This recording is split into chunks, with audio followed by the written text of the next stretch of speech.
Quel nul. Oh putain. Oh, c'est la S. Oh, mais là, les lentilles. Ouais, mais c'était mal mis.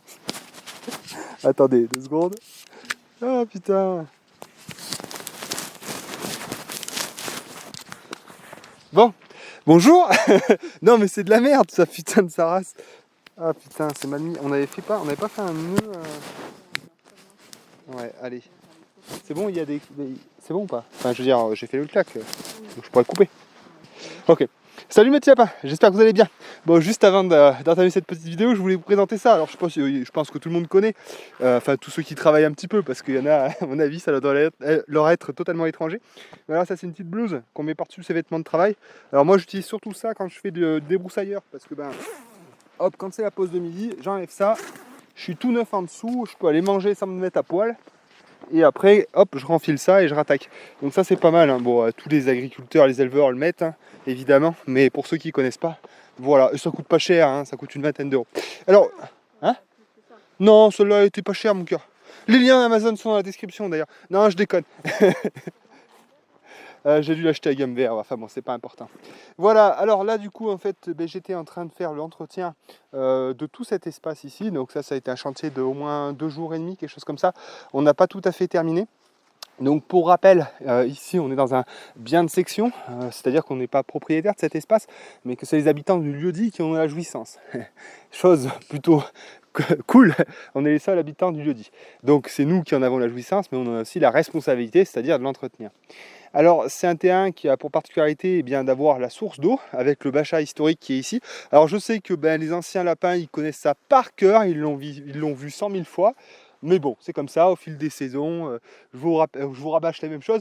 Si on croise un rumex, je vous dirais que c'est de la merde, comme d'habitude, hein, à chaque vidéo. Enfin bref, donc voilà, donc le bachat historique qui est en ciment ici. Et en fait, ben, comme j'avais plusieurs fois expliqué, ici on a le pignon d'une maison qui est restée, enfin qui est depuis tombée en ruine évidemment, mais dont le pignon est resté. Il y avait notre maison, la Grange, que vous connaissez aussi bien, et une maison aussi un peu au-dessus. Enfin voilà. Et donc en fait, bah, cet espace, il était public et c'était l'accès à l'eau de tous les résidents de Sulody. Alors, ça a connu pas mal de modifications et de tentatives de travaux, en particulier une très grosse qui a foutu un peu le bordel, dans le sens où le gars il est arrivé avec une énorme pelleteuse. Il s'est dit je vais capter la source plus haut et puis en fait il avait pas demandé d'autorisation quelconque pour attaquer ce type de travaux. Donc la mairie à l'époque lui avait fait arrêter et donc c'est resté dans cet état. Alors moi c'est quelque chose auquel je veux remédier, d'abord parce que eh bien, j'aimerais m'aménager un accès à l'eau supplémentaire et qui me permette voilà, d'avoir de la quantité si je dois faire de la culture, etc. etc. Donc en fait eh bien, il faudra que je reprenne là, ce chantier et pour ce faire eh bien, il faudra que je fasse appel à des outils beaucoup plus conséquents que ma petite mini-pelle parce que vous voyez bien que là on arrive sur des dimensions assez grandes, il faut un bras qui aille profond, qui prenne une sacrée quantité de terre. Donc voilà, mais là pour l'instant voilà, on faisait simplement l'entretien de manière à ce que ça se fasse pas trop envahir ni par les genêts ni par les arbrisseaux qui deviendront des arbres. Donc voilà. Alors on va aller peut-être je pense en haut. Je vais vous montrer un petit peu. Donc là en fait, comment est-ce qu'on a procédé? C'est un peu jusqu'à temps qu'on n'ait pas fait en fait d'aménagement, de terrassement, eh bien c'est compliqué d'entretien. Hein, c'est pour ça que je vante beaucoup les mérites des engins de chantier. Hein. Pour moi, quand on arrive dans un projet, la première chose qu'on fait avant de planter des arbres, c'est faire venir, si on a les moyens en tout cas, des machines énormes qui vont dessiner le paysage, c'est-à-dire qui vont dessiner les axes de circulation, qui vont lisser les endroits où il peut y avoir des trous, etc. Vraiment faire un aménagement qui permette ensuite un entretien facilité. C'est vraiment ça hein, qu'il faut faire en premier instant, parce que un endroit comme celui-ci, qui est totalement vallonné, dans lequel il y a des tas de terre qui n'ont pas été traités, là voilà, on a vraiment, c'est bordélique, quoi, c'est bordélique. Donc voilà, la première chose dans un projet, attention, de permaculture, c'est faire venir une pelleteuse. Voilà, c'est une pelleteuse ou un tractopelle. L'idéal, quand même, hein, vu que c'est des projets qui vont prendre des années, c'est d'investir dans un tractopelle. Alors là, c'est dans le cas où on a un budget quand même assez élevé, mais encore pas excessif. Si vraiment on a plein de thunes, on prend une vraie mini pelle, mais vraiment une 2 tonnes 8, voire une 5 tonnes, voire au-dessus, et on prend un bobcat. Et alors avec ça, on est les rois du monde, hein. C'est ce que les Américains font, hein. Si vous regardez le off-grid américain, les mecs ils ont des hangars, des pelleteuses et des bobcats. Et c'est vraiment avec ça on fait du boulot de dingue. Mais bon après voilà, c'est pareil, c'est un budget, hein, évidemment. Bon. Et ben oui, c'est ça, oui. Eh ben, c'est ça, c'est le problème, effectivement, comme dit Agnès, c'est quand tu as de l'argent, t'es un peu prout-prout et tu vas pas acheter ce genre de bécane. Ou alors ça te fait peur, ça peut arriver ça. Hein, ça c'est vraiment le pire en fait. C'est vraiment, justement, là, ce que je vous dis, c'est vraiment comment bien débuter. Et ça peut paraître un peu, ah ouais, débuter déjà des grosses machines, bah oui, malheureusement, oui, on débute par quelque chose de très lourd qui peut faire peur. Et en ça, ben, soit vous avez beaucoup de courage, soit ben, vous êtes un peu de ces domaines-là et ça vous fait pas peur et c'est quand même l'idéal, hein. Sinon, restez sur des petites surfaces et faites pas des trucs comme ça parce que vous vous y perdrez, quoi, hein, tout simplement. Donc voilà. Alors, hop, d'ici, on voit un peu le travail qu'on a fait. Parce que là, donc, on a fait au tracteur avec le gyrobroyeur et j'en ai fait une énorme partie au débroussailleur avec une lame recourbée parce que ben, vous voyez là, hein, j'ai un trou. Là, j'ai ces espèces de buttes à la con. Il y a des caillasses, il y a des. Enfin bon, c'est la merde quoi.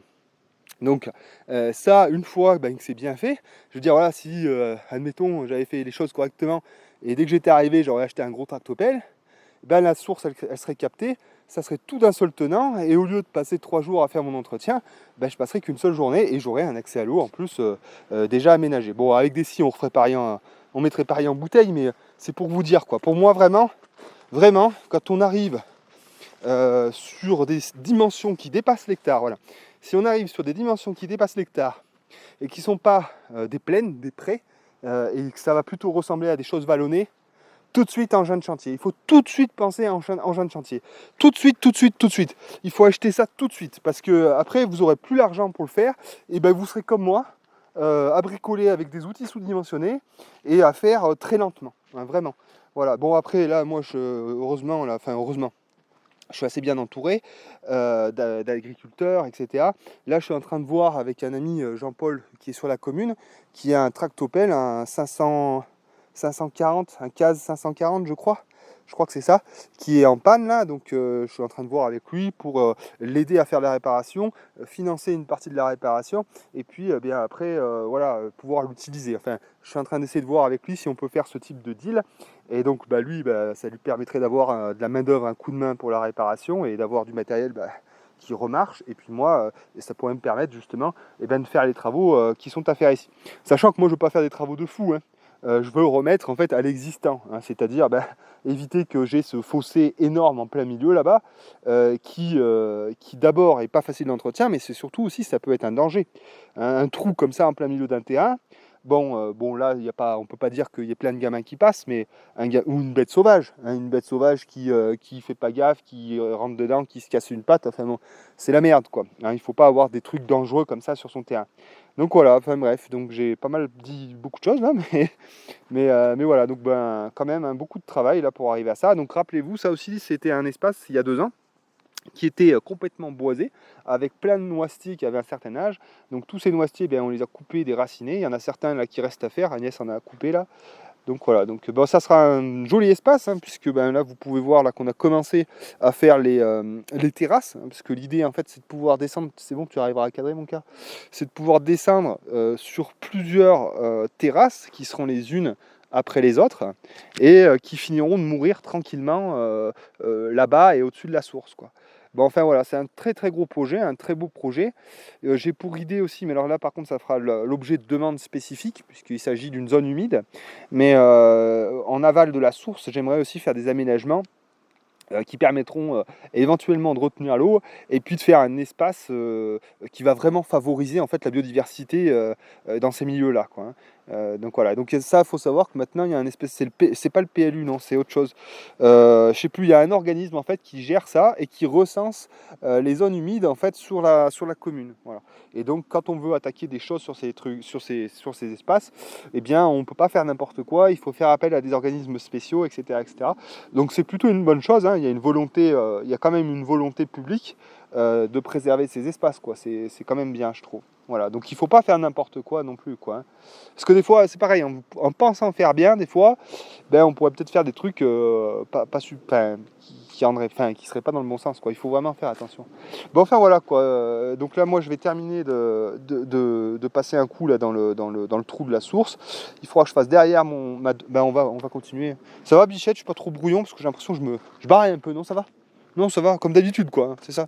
Et donc là, oui, ça aussi, là, ça là, il s'agit d'une grosse partie de la terre qui était le long de la ruine, hein, parce qu'en même temps que là en fait c'est pas mal là, ça fait une espèce d'esplanade, donc ça va Agnès. Ouais, ça fait 3 fois que j'arrête cette bestiole. Elle tape sur la caméra parce qu'il y a une bestiole qui l'emmerde. Donc en fait toute cette terre là que vous voyez, il y avait déjà un tas à l'entrée là-bas qui a été mis par Raymond parce qu'il m'embarrassait, et il s'agit aussi d'une bonne quantité de terre qui est le long de la ruine, puisque je cherche cette ruine à la déterrer pour qu'il y ait moins d'efforts de terre et d'eau sur celle-ci, et qu'à terme, eh bien, je puisse la rénover et en faire un espace de stockage. Hein, vraiment, les espaces de stockage me manquent, hein. Ça c'est déjà, parce que je vais vous montrer, j'ai récupéré encore des choses. Et donc, cette terre, on la met ici. Et l'intérêt, voilà, c'est de faire un espace là qui pourra peut-être nous permettre de mettre des IBC, des cuves à eau, hein, puisqu'on peut penser par exemple eh bien, tirer de l'eau dans la source, faire comme un château d'eau, un stockage qui se déverserait un petit peu partout après. Bon, ça, c'est des grands projets, hein, c'est pas encore pour tout de suite, mais voilà.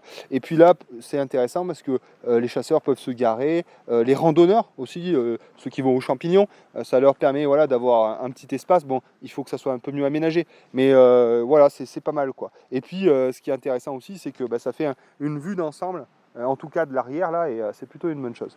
Voilà, donc des gros aménagements de terrassement, mais qui feront à la fin, ça sera joli, quoi. Mais vraiment, hein, pensez, pensez Permazou, hein. C'est vraiment, moi, je me tue à dire ça depuis que je suis là.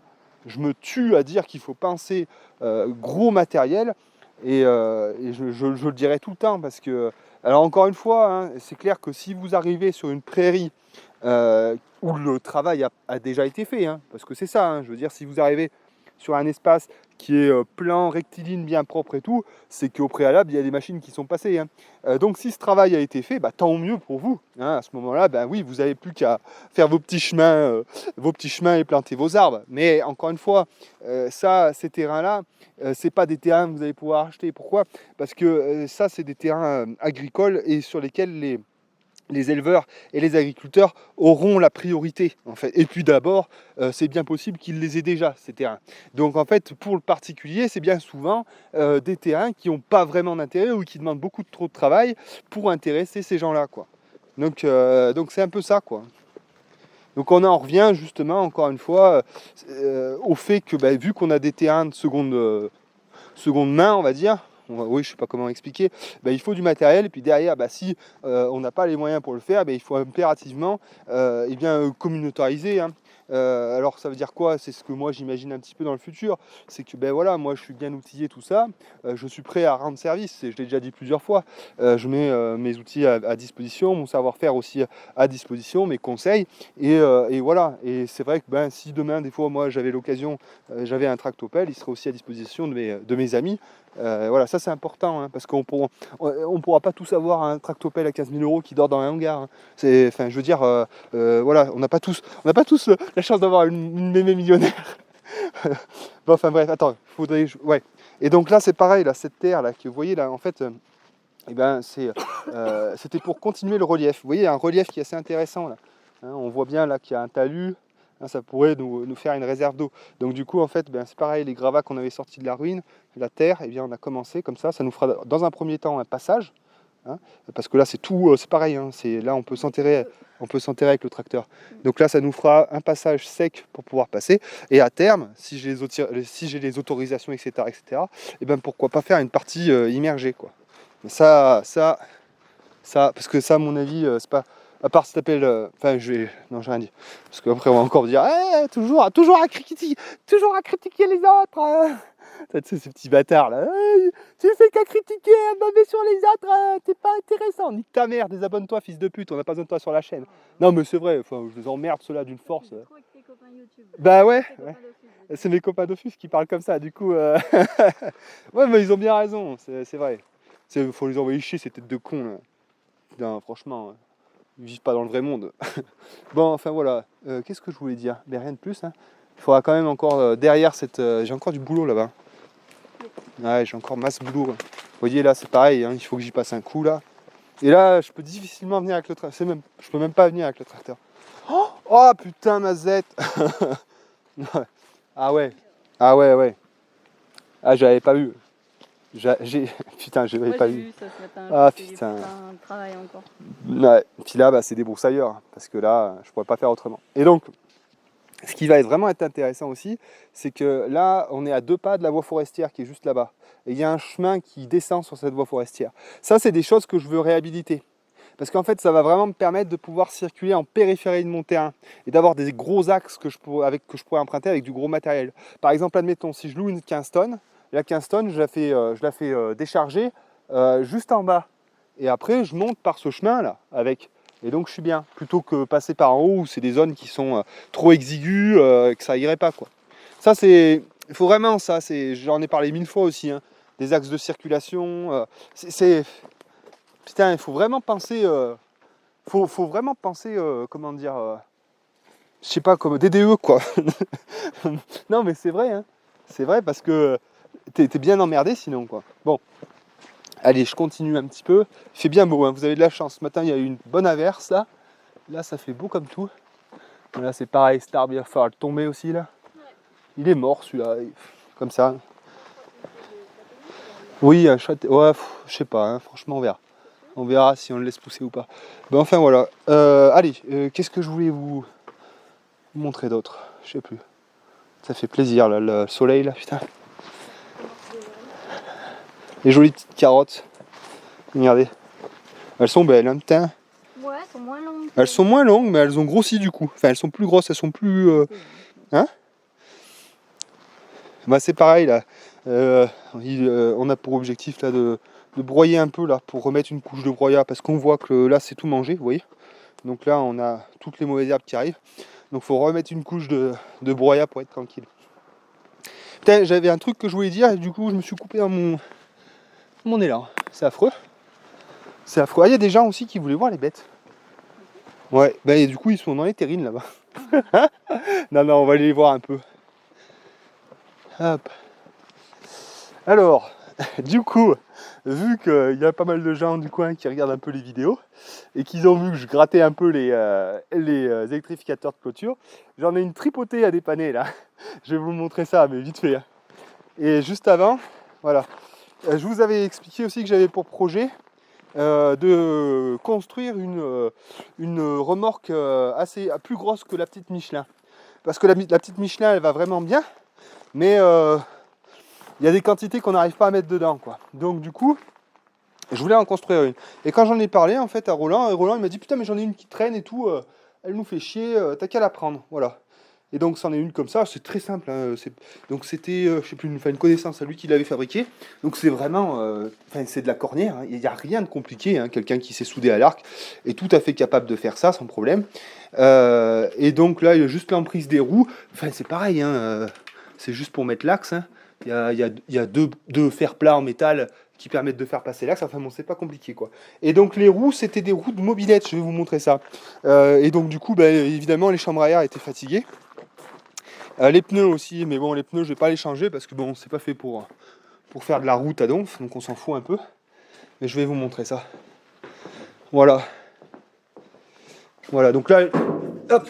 Alors c'est un peu plus chaud quand même à déjanter que les selles de vélo. Hein. Il m'a quand même fallu des bons démonte pneus. Donc voilà, donc ça c'est une jante de mobilette, c'est du 18 pouces. Et donc il y a comme un vélo, une chambre à air et un pneu. Donc voilà, donc là j'ai commandé sur internet les chambres à air. Je vais changer ça, je vais remettre le pneu d'origine. Alors le pneu d'origine, il est un peu abîmé, mais bon, c'est pas bien grave. Et ensuite, je remets ça sur ma remorque et ça ira impeccable quoi. Et donc là, ça permettra moi de transporter pas mal de choses. Donc ça peut être un complément intéressant. Vous voyez, bien sûr, je parle beaucoup machine, mais il est évidemment derrière, j'ai tout. Enfin, ce que j'ai en machine, je l'ai aussi en manuel. Hein. Je ne néglige pas pour autant les outils manuels. Et donc ces trucs-là sont extrêmement intéressants et peuvent compléter, voire comment dire, supplanter la brouette thermique. Mais encore une fois, c'est pareil, hein, je ne vais pas porter 500 kg avec une bécane comme ça, tandis que je le ferai avec une brouette thermique. Enfin, voilà, une utilisation pour... enfin, chaque chose requiert le matériel qu'il faut. Bon, enfin voilà, donc j'ai celui-là là, qui est quelqu'un de la commune, que en fait c'était simplement la batterie qui était naze. J'ai refait quand même le câblage du panneau photovoltaïque, je l'ai nettoyé, mais c'était vraiment une... En gros, c'est ceux-là, ils fonctionnent avec soit une pile 9 volts, soit une batterie 12 volts. Et donc, vu qu'on a un panneau photovoltaïque, c'est plus intéressant de mettre une batterie 12 volts, puisque bah, ça va recharger, décharger, recharger, décharger. Voilà, donc normalement ça devrait être bon ça. Il faudra simplement que je dise à madame de remettre, d'acheter une batterie 12 volts et ce sera bon. Celui-là, par contre, c'est un secteur qui avait pris la foudre. Et donc, elle m'a dit qu'il avait pris la foudre. Et j'ai rien trouvé comme composant qui était grillé, qui était noir, malheureusement. Il y avait 2 condensateurs dessus, dont un qui n'affichait plus la valeur. Donc là, j'en ai un, c'était celui-là. Là. Je l'ai jeté ou quoi, je sais plus. Enfin bon, il y avait un... Ouais, voilà, regardez. Parce que je m'étais acheté des petits outils pour tester les condensateurs. Et donc, l'original, c'est celui-là, donc qui est donné... Non, c'est... Non, c'est celui que t'as acheté. Ah, mais c'est... Non, bah alors non, d'accord, ok. Non, mais j'ai bien essayé ce matin celui-là, oui, c'est bien ça. Et donc en fait, voilà, là, ça permet de mesurer en fait en microfarad. Donc là, je me mets à 20 microfarad. Et là, vous voyez, il y a une indication dessus. Ici, celui-là, il est donné pour 8 microfarad. Voilà. Donc celui-là, il est neuf, hein, donc il doit bien fonctionner. Donc je me mets, hop, sur l'un, je vais y arriver. Hein. Sur l'un et sur l'autre, je vais y arriver. Hop là. Ah putain. Voilà. Tu veux un intérimaire? 8 microfarad, donc c'est bien la valeur. Et en fait, ben, je pensais que c'était celui-là, c'est l'original. Je pensais que c'était ça le problème, parce que vous voyez, celui-là, il est donné aussi, donc évidemment pour 8 microfarad. Et celui-là, il fait que la moitié. Alors, tac. Et tac. Et il fait que la moitié, il fait que 4,65. Donc je pensais que c'était ça la panne, que c'était lui qui était mort. Donc j'ai remplacé, j'ai fait un test en le mettant sous tension et ça vient pas de ça. Et là vraiment je suis un peu là ça dépasse mes compétences. Donc je sais pas ce que j'en ferai, j'en sais rien. Il faudra que je teste peut-être le transformateur, peut-être d'autres choses histoire de voir ce qu'il en est. Mais bon voilà, la carte électronique toute seule elle vaut je crois c'est 120 euros quoi. Quand le truc il vaut encore une fois je sais pas 200 euros quoi. Donc c'est toujours pareil. Et j'en ai d'autres là encore là aussi. J'en ai 2 autres qu'on m'a filé. Mais il faudra que je me paye une petite batterie 9 volts pour les tester. J'ai exactement le même que celui-là, sauf qu'il n'a pas de panneau photovoltaïque. C'est un Lakmé aussi, c'est exactement le même que celui-là. Mais alors vous voyez là, il n'y a pas de question qui se pose à mon avis. Il y a un bac à sable dedans, voilà. Et l'autre là, donc celui-là il doit fonctionner sur 12 volts. Donc je pourrais le tester avec une batterie de voiture. Et celui-là, c'en est un qui est en 9 volts, donc il faudra que je trouve une pile pour le tester. Je vais quand même au préalable le démonter, voir ce qu'il en est, mais vous voyez, quand il y a de la terre partout et tout, je peux te dire que ça va, voilà. Bon, bref, on verra. Bon, enfin voilà, j'ai ça à faire. Et oui, ah oui, tiens aussi un message pour. Putain, ça me gonfle. Ça. Les gens maintenant, ils veulent, ils sont fatigués d'appuyer sur des boutons. Tu vois. Avant, tu sais, c'était compliqué de faire quelque chose, donc on avait mis des boutons hein, pour qu'ils évitent de bouger. Tout était sur télécommande. Et maintenant, même ça, c'est devenu dur. Alors du coup, maintenant, ils mettent des interrupteurs, tu sais, justement de mouvement, tu vois. Détecteurs de mouvement, tu vois, des conneries comme ça. Voilà, et en fait, ça, c'est de la vraie merde. Ça tombe en panne super vite, quoi. Et donc, je vais remplacer celui-là chez Roland. Parce que, en fait, c'est le gars qui lui a refait son shot, il lui a mis ça. Il a même pas mis d'interrupteur. Il a mis que ça. Donc maintenant, tu chies et tu pisses dans le noir, c'est formidable, quoi. Enfin, vraiment, moi, ça m'énerve les trucs modernes comme ça. Ou alors maintenant, tu sais, il faut Alexa, allume la lumière. Non, mais franchement, mais quel pays dégénéré, quoi. Enfin, non, mais sérieux, quoi. Franchement, on est arrivé à un niveau, quoi, mais quel. Enfin, et puis, c'est juste que ça les amuse, hein, parce que ça leur fait gagner ni de temps ni de confort. Hein. C'est juste qu'ils sont contents, là, ils donnent des ordres avec leur voix, là, mais putain, mais quel monde de merde, je vous le dis, moi. Hein. Ah, ça me fait râler. Hein. Bon, enfin, bref. Oh non, mais c'est vrai, quoi. Les gens sont devenus tellement feignants et bons à rien, c'est affreux. Affreux. Putain, je te jure, hein. Ah, mais il mériterait une bonne guerre. Bon, allez, on va aller voir les papins, vite fait, parce que vous aviez envie de voir ça. Il en reste plus grand, ouais. Bah, c'est vrai qu'on en a tué quand même pas mal. Allez, on va aller voir ça. Ok, j'avais rien d'autre à vous dire de plus. Ouais, je râle pas mal, hein. Puis je baraille aussi, hein, si vous voulez. Puis ça va pas s'arranger en vieillissant. Hein. Tiens, on a eu la moumoune, vous savez, la petite chatte noire, là, la grosse chatte noire qui nous suit à chaque fois. Là. Elle a fait une fugue, cette garce. Je sais pas ce qui lui a pris, mais elle s'est barrée pendant 6 jours. Aïe ya bah, je dis à Agnès, c'était en PLS. Elle était pas bien. Et puis un jour, un matin, elle est revenue comme ça. Là, Agnès était heureuse, elle en pleurait de joie. Moi, je pars du principe, alors vous allez pas aimer ce que je vais vous dire. J'en ai rien à foutre. Moi, j'assume. Je pars du principe que les chats, c'est des consommables. Voilà. Pour moi, les chats, alors je les aime beaucoup, mes chats. Hein.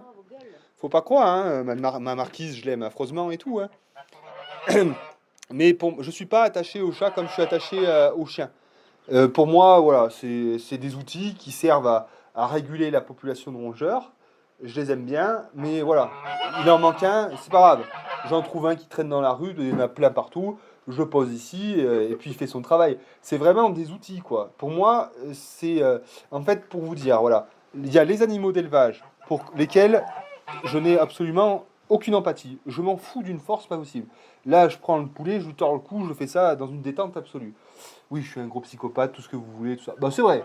Non, mais je veux dire, j'ai aucun mal à mettre à mort un animal d'élevage. Bon. Ensuite, au-dessus, il y a les chats. Les chats, jamais je pourrais faire ça. À part si vraiment c'est une portée non désirée, voilà, qu'il faut le faire. Et donc, voilà. Mais par contre, si ils disparaissent ou qu'il y a un truc quelconque, bon, c'est pas grave. Et le chien, par contre, ça, c'est un peu différent encore. Mais je veux dire, il y a une graduation comme ça. Voilà. C'est mon cerveau, quoi. Agnès, elle n'est pas d'accord. Agnès, elle met tout le monde sur un même pied d'égalité. Et après, moi, je pense que, bon, après, on se contrôle pas toujours. Hein. Les émotions, on les contrôle pas toujours. Mais de faire une espèce de hiérarchie comme ça, c'est une façon aussi de se protéger émotionnellement. Parce que si tu t'attaches trop aux animaux que tu vas mettre à mort, comment est-ce que tu peux arriver à les mettre à mort sans te faire mal à chaque fois? C'est ça aussi qu'il faut voir. Hein, c'est important ça. Tu peux pas en fait te blesser émotionnellement à chaque fois que tu as tué un animal d'élevage. C'est trop dur. Et c'est pareil pour les chats, c'est des animaux qui ont tendance à fuir. Et, enfin, ou à faire je sais pas quoi, ou tu sais, aller sur la route et se faire culbuter. Et si à chaque fois que t'en perds un, t'es en morceaux, putain, c'est pas vivable quoi. Donc moi j'ai choisi de faire une hiérarchie émotionnelle comme ça et j'y arrive. Mais Agnès, elle n'y arrive pas et elle est incapable de tuer un lapin, quoi. C'est malheureux, mais c'est comme ça, quoi. Et moi, je trouve ça dommage. Mais bon, après, voilà, on n'est pas tous égaux vis-à-vis de ça, du contrôle de nos émotions. Bon, enfin, voilà, du coup, ouais, c'est un peu compliqué, ça. Je sais qu'il y en a beaucoup, là, ça va choquer et tout, mais c'est comme ça, hein, c'est vraiment comme ça. Bon, allez, hop, les lapins. Ils sont trop mignons, les lapins, c'est joli. Oh là là, merveilleux, tout ça, tout ça. Donc, il nous en reste 4 à tuer. Je sais pas quand est-ce qu'on les fera ceux-là, j'en sais rien. Et le reste donc c'est les mâles et les femelles qui permettent la reproduction. Donc voilà, donc comme j'expliquais, hein, cet hiver on n'en refait pas de portée, on en fera je pense au printemps, on verra. Et puis voilà. Et dehors, donc bah, voilà, dehors il n'y a plus que des cages vides. Hein. Ça reste on va dire en vide sanitaire le temps d'eux. Puis voilà. Voilà, bah, c'est à peu près tout. Hein. Je pense que je vous ai fait le tour complet. On a enlevé le tas de merde hein, de la caravane. Hein. Ça, c'est, hein, on laisse pas des tas de merde comme ça éternellement. Oui, oui. Allez, allez, hop, hop, hop. Psst, hop, allez. Allez, hop. Regarde qu'il n'y en a pas derrière les tapis. C'est bon, chef. La lumière est éteinte. Putain, mais t'as vu, je suis au pas ici. Hein.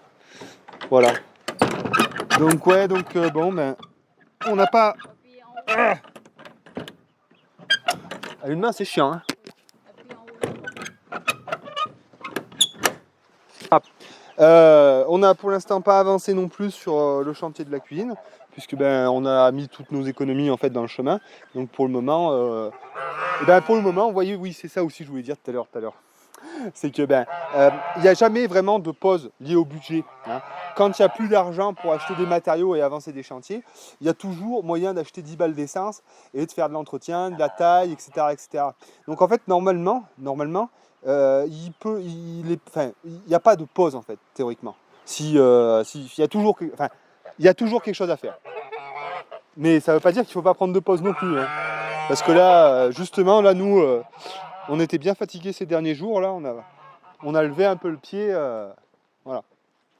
Ah, t'es trop belle, ma fille. Regarde ça. Regarde ça. Qu'est-ce qu'elle est mignonne. T'es adorable, ma chienne. Qu'est-ce qu'elle est sage quand elle est comme ça. Trop belle. Bon, enfin voilà.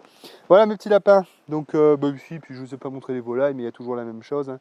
37 poules et poulets. Hein oui, 37. Ouais. Et puis. Non, si, ouais. il y en a plus que 37. Ouais, ben oui, parce qu'il y avait les rapaces qui ont fait un peu, qui en ont pris quelques-uns quand même, malheureusement. Et les 3 oies, quoi. Donc on voit que c'est bien tenu, hein, ça va impeccable. Heureusement qu'il a bien plu là, ça a repoussé un peu. Voilà, bon, je suis désolé, hein, j'aurais peut-être un peu barré, j'aurais peut-être dit un peu de la merde. Les choses avancent tranquillement. Là, comme je vous expliquais, on est beaucoup sur l'entretien. On va continuer là après manger, à essayer de finir de débroussailler cet endroit là-bas. Et puis voilà, puis le mois prochain, peut-être qu'on aura 2-3 billes à mettre pour continuer le chantier de la cuisine. Et puis ben voilà, si vous voulez nous soutenir pour que ça avance plus vite, il n'y a pas de souci, il y a un Tipeee, les liens sont dans la description. Allez, je vous fais des petits bisous mes petits lapins, je vous dis à la prochaine, ciao.